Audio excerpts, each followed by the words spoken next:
বাংলাদেশের জাতীয় প্রাণী ও সুন্দরবনের রাজা রয়্যাল বেঙ্গল টাইগার। এই গর্জনকারী প্রাণী শুধু জঙ্গলেরই নয়, আমাদের গর্বের প্রতীক।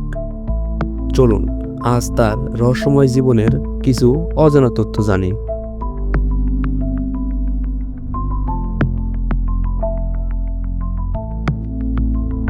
রয়্যাল বেঙ্গল টাইগারের বৈজ্ঞানিক নাম প্যান্থেরা টাইগ্রিস টাইগ্রিস। বিশ্বে বেঁচে থাকা টাইগার প্রজাতির মধ্যে এটি সবচেয়ে বড় ও শক্তিশালী এক প্রজাতি। পুরুষ টাইগার সাধারণত 200 থেকে 250 কেজি ওজনেরও হয়ে থাকে। এদের দৈর্ঘ্য লেজসহ 3 মিটার পর্যন্ত হতে পারে। এরা একাকী জীবনযাপন করে এবং খুব গোপনে চলাফেরা করে। রয়্যাল বেঙ্গল টাইগার সাধারণত বাংলাদেশ, ভারত, নেপাল ও ভুটানে দেখা যায়। এদের আবাসস্থল মূলত ম্যানগ্রোভ বন, যেমন সুন্দরবন। বেঙ্গল টাইগার সবচেয়ে বড় আবাসস্থল হলো ভারত। এখানে বিভিন্ন জাতীয় উদ্যান ও অভয়ারণ্যে এদের দেখা পাওয়া যায়। বাংলাদেশের সুন্দরবন রয়্যাল বেঙ্গল টাইগারের একটি প্রধান আবাসস্থল। এছাড়াও এদেশের অন্যান্য অঞ্চলেও এদের দেখা মেলে। নেপালে কিছু জাতীয় উদ্যান ও সংরক্ষিত বনাঞ্চলে রয়্যাল বেঙ্গল টাইগারের দেখা মেলে। ভুটানে এই বাঘের দেখা পাওয়া যায়, তবে এদের সংখ্যা তুলনামূলক কম।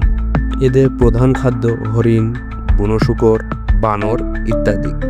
এরা চুপিসারে শিকার করে এবং লুকিয়ে আক্রমণ করে, যেন প্রকৃতির এক নিখুঁত শিকারী। বর্তমানে এই রাজকীয় প্রাণী বিলুপ্তের দ্বারপ্রান্তে।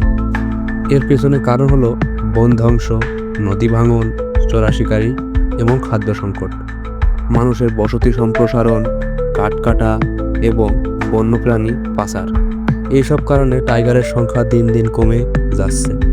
1990 সালে যেখানে সুন্দরবনে 400-রও বেশি বাঘ ছিল, এখন তা মাত্র 110 থেকে 120-এর মধ্যেই সীমিত। পরিবেশে রয়্যাল বেঙ্গল টাইগারের ভূমিকা অসীম। রয়্যাল বেঙ্গল টাইগার হলো খাদ্য শৃঙ্খলের শীর্ষ শিকারী। এরা বনজ প্রাণীর সংখ্যা নিয়ন্ত্রণ করে, যা বন ও পরিবেশের ভারসাম্য বজায় রাখতে সাহায্য করে। একটি টাইগারের অস্তিত্ব মানে একটি সুস্থ ও সচল বন। রয়্যাল বেঙ্গল টাইগার শুধু একটি প্রাণীই নয়, এটি বাংলাদেশের শক্তি, গৌরব ও জীববৈচিত্র্যের প্রতীক। এই প্রজাতি বাঁচাতে হলে আমাদের এখনই সচেতন হতে হবে। ভিডিওটি শেয়ার করুন, সচেতনতা ছড়ান। রয়্যাল বেঙ্গল টাইগার আমাদের গর্ব, আমাদের দায়িত্ব।